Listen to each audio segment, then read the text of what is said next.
I worked as a night watchman all my life for this warehouse located on the outskirts. One night, I was having dinner after my usual rounds when I heard this mysterious sound.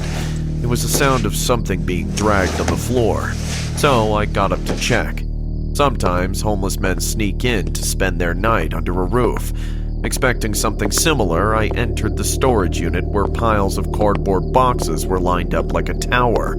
That's when I heard two unfamiliar voices. "Hold the legs, I'll hold the hands." "Didn't expect it to be this heavy." "It's a dead body, not some bag filled with trash. It's supposed to be heavy, moron." Did they say dead body? Holy smokes. I quickly switched off my flashlight and peeked behind a cardboard box to get a better view of what was happening. What I saw gave me goosebumps. Two men were dragging a black polythene-wrapped sheet, which I now know has a dead body inside. Never in my life had I thought to come across two murderers sneaking a corpse into this warehouse. I took out my phone to call the cops, but realized there was no network inside the storage unit. The men were taking the body to the basement. I was silently following them, hiding behind the boxes, when I stepped on a broken piece of glass. The crunch made the men stop what they were doing and look around with wide eyes. "I think there's someone here." "You check that way. I'll look behind the boxes." "Oh no, he's coming this way now. What should I do?"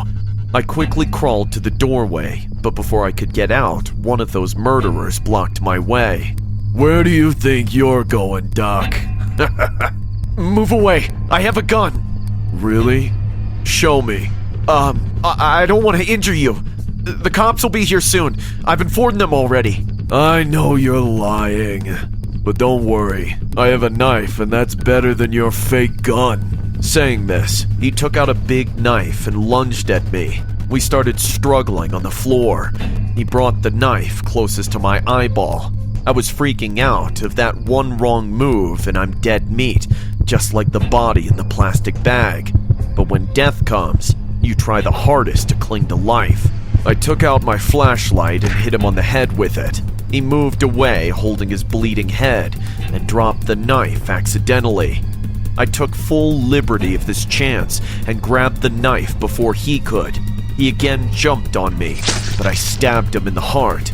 The knife was deep inside, and blood came out from his mouth with a dying choke. His lifeless body fell on the floor.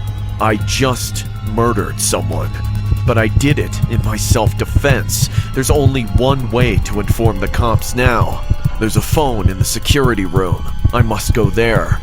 I rushed to the security room, and as I opened the door, I found the second murderer waiting for me with a smile and a gun pointed at my face. How the hell did he get here? "Timmy was a moron, but I'm not. I'll kill you before you can take another step." No, stop!" I dropped the bloody knife from my hand. My mind wasn't thinking straight anymore. I already have blood on my hands, and just like this man, I'm guilty of murder too. But I don't want to go to jail. That's when a vicious idea came to my mind. "Look, we can both get away if you listen to me. Are you trying to make a deal with me?" "No, I don't want to go to prison, that's all. I have a wife waiting for me to come home. I want to live. And if I'm not wrong, you want to live too, right?" The man's face changed. He lowered the gun and asked, "What do you have in mind?" I told him that together we can get rid of the bodies and part ways. He proposed to delete the CCTV footage to leave no evidence, and that was it. We dragged the bodies one by one into the incinerator and burnt them to ashes. Not even in my wildest dreams I thought to work side by side with a murderer. But life is not the same for everyone, especially when you're not rich enough. After getting rid of the bodies, we shook hands and promised to never see or talk about this night again. He left in his blue pickup truck and I closed the warehouse. You can't imagine how I drove home that night. I stopped to ring the doorbell but found the main door already open. I got inside. There was only moonlight coming from the window. I threw my body on the couch. I called out to my wife and she spoke from the kitchen. "Nancy, are you awake?" "Yes, dear. I couldn't sleep, so I came down to get some milk." "Why didn't you lock the door?" Oh, who would come at this hour? You sound tense. Is everything all right? I wiped the sweat off my forehead and relaxed a little. I don't need to tell her about any of what happened.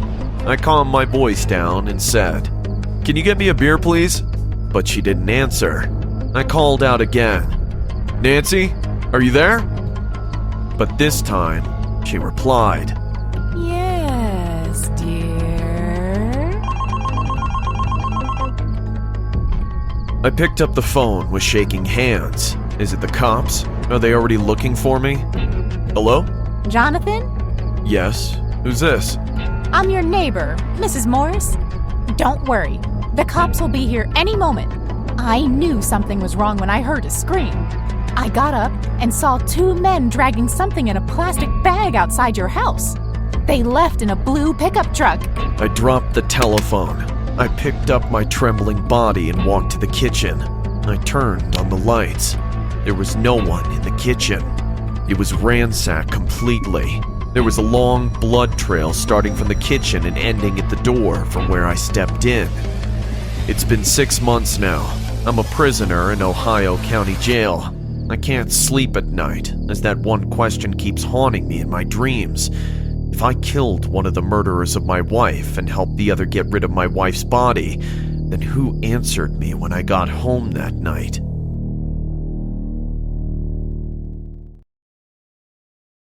I woke to find myself strapped to a chair, the faint hum of a forklift echoing around me. "Help! Is anyone out there?" The laughter I heard in response was enough to make my skin crawl. I had to get out of there and fast. Suddenly, the ropes dropped from the chair and I was free. I raced through the warehouse, desperately searching for an escape route. I threw open a door and found myself face to face with a guy in a Jason mask. "What the? Who are you?" The only response he gave was raspy breathing. He raised a machete and I felt my heart stop. I needed to hide. I dodged his swing and ran, my heart pumping with fear as I scrambled into his supply closet. I frantically looked around and noticed a trap door in the ceiling. I climbed up, hoping to find an escape route. The ladder was long, and I felt my arms aching as I continued the climb, the darkness around me only broken by faint lights built into the wall. When I finally reached the top, I opened the door and looked around. The room was dark, but I managed to see an object in the distance. Climbing out and creeping toward it, I realized it was a chair, the same chair I had been strapped to earlier. My heart sank as I tried to comprehend what was going on. I had to find a way out, and fast. I ran for the door, only to be greeted by two men in Jason masks. They were blocking my path, and they began to close in on me. What do you want from me? Why are you doing this? I had no time to wait for an answer. As they came closer, however, something happened that left me speechless. Their limbs holding machetes began to fall off, as if they were made of plastic. As their bodies fell to the floor in front of me, I finally realized what these figures were and where I was. I had stumbled my way into a warehouse filled with animatronic horror characters. The sound of a forklift getting closer alerted me to the danger that lay ahead. I could see it coming from the shadows, driven by a man wearing a clown mask. Hey, you there! What's going on? He pressed a button and two more animatronic figures came out of the shadows. They were famous horror characters, ones I had seen in movies but never wanted to face in real life. Suddenly, the lights went completely out. The man in the clown mask was chasing me, and I felt my legs start to give out from fear. No, get away from me! I sprinted for the door, only to find that it was locked. I frantically searched around and noticed a large red button on the wall. I pushed it and the door opened up, revealing an exit out of the warehouse. Yes, I'm free! The laughter echoing behind me only increased my fear as I ran out of the warehouse and into a nearby forest. The rain started to pour. I just kept running, noticing that my legs and arms were moving slower. I felt tired, old, and aged. I just gotta keep running. I pressed forward, running through the dark trees as I heard the sound of a forklift getting closer and closer. I finally looked back and I saw the man in the clown mask, his laughter ringing in my ears. I could see his animatronics coming toward me as well. They were made of metal, and their limbs began to rust in the rain as they chased after me. I dodged behind several trees, making sure the man couldn't follow me in his forklift. I needed to find a way out. Finally, I stumbled across an abandoned mine shaft and scrambled inside, praying for safety. I hid in the dark, breathing heavily as I heard the forklift getting closer. I always know where you are. There's no hiding from me, you know. I held my breath and sank into a corner, trying to make myself as small as possible. Suddenly, however, I heard the footsteps of the man in the clown mask getting closer. He was coming into the mine shaft, and I knew that he would find me. I had to make a run for it, and I tried to leap from the corner where I was hidden to make a break for it. With a pure feeling of horror, however, I realized something. My arms and legs couldn't move. Looking down, I realized they were rusted, just like the animatronics. With a sinking feeling of dread, I knew that my fate was sealed. I finally realized what I was, and why I had been in that warehouse. My body, animatronic like the others, had completely rusted now. I couldn't move any longer, and I was doomed to stay in that mine shaft forever. Or until he caught me. Looks like I'll have to reset your mind again. I saw him coming closer, and with a final murmur, I closed my eyes. His laughter echoed in my ears as the darkness enveloped me. The last thing I saw was the man reaching out to grab me. My name is Thomas, and I don't want to scare you, but I think I'm about to die. It all started with Richard's house, my childhood friend. Recently, his uncle died in a car accident, so all his belongings were trapped in a warehouse and they didn't want to give them to his aunt. So he asked me for a huge favor, to help him get into the warehouse to rescue a gold watch and give it to his aunt.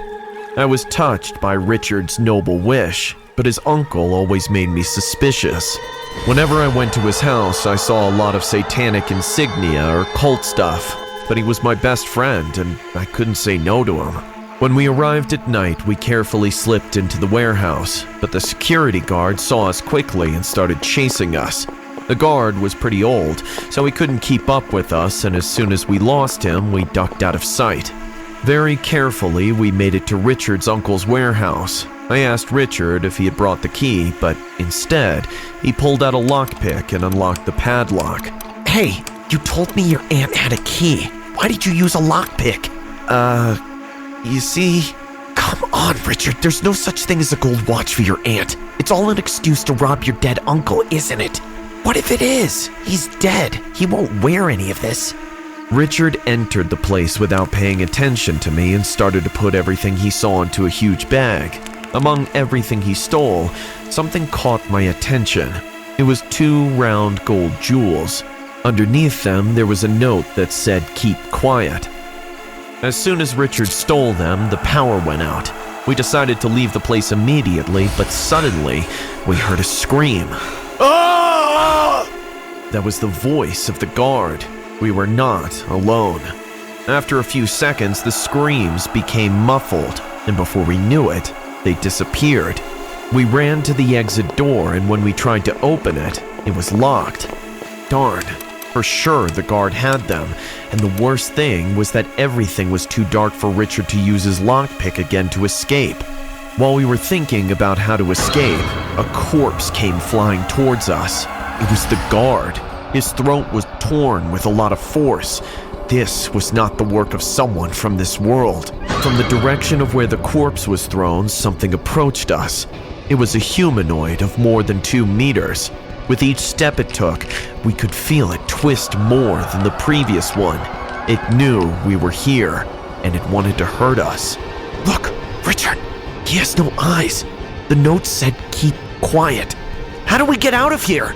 Shh, keep quiet. We must return those jewels. We both started walking slowly toward Richard's uncle's warehouse. We passed by the monster without making a sound, and as I suspected, he could not hear us. Hey, Thomas. I'm sorry, but I'll escape with the jewels. What? Suddenly, Richard pushed me in the direction of the monster and started screaming. The monster walked nervously in my direction as Richard ran away. I froze, holding my breath as the monster got closer and closer, trying to find me. He knew I was there, but he didn't know where. I took a few steps back, and without realizing it, I skidded, and even though I didn't fall, I made some noise. The monster walked in my direction, furious, but suddenly it stopped, turned around, and ran away. We both heard Richard reopening his uncle's warehouse. I stood up and ran quickly to the warehouse. He had betrayed me, but I still wanted to help him. By the time I got there, though, it was too late. The monster was in front of Richard, who was threatening him with a knife. Locked in the warehouse, Richard ran with his knife and stabbed the monster, but the monster didn't flinch. In response, the monster put a hand on Richard's head and pinned him against the wall. My friend began to scream, while with the other hand, the monster reached across his throat and ripped out his trachea. Richard screamed no more. Immediately, he dropped dead. As I watched my friend fall to the ground, the monster saw the 2 gold stones on the ground, grabbed them, and put them in his hands. The stones got out of control and began to move on their own. At that moment, I realized that these were not just jewels, they were the eyes of the monster. The strange being began to look all over the room. My eyes had already adapted to the darkness, so I could see perfectly how its horrible golden eyes moved all around, until it fixated on its next victim, me. The monster started walking slowly, but when I ran towards the exit door, its speed increased rapidly. As I ran away, I found the guard's corpse and grabbed his keys. When I reached the exit door, I quickly tried all of the keys I could, but none would fit. And that's the end of my story. At this moment, the monster's very close. I only have 2 keys left. For sure, one of them is the right one. If I put in the wrong key, I have no doubt that I will die. I took a deep breath and put in one of the 2 keys, and with all my strength, I forced it open, praying that I had chosen the right key. Ah!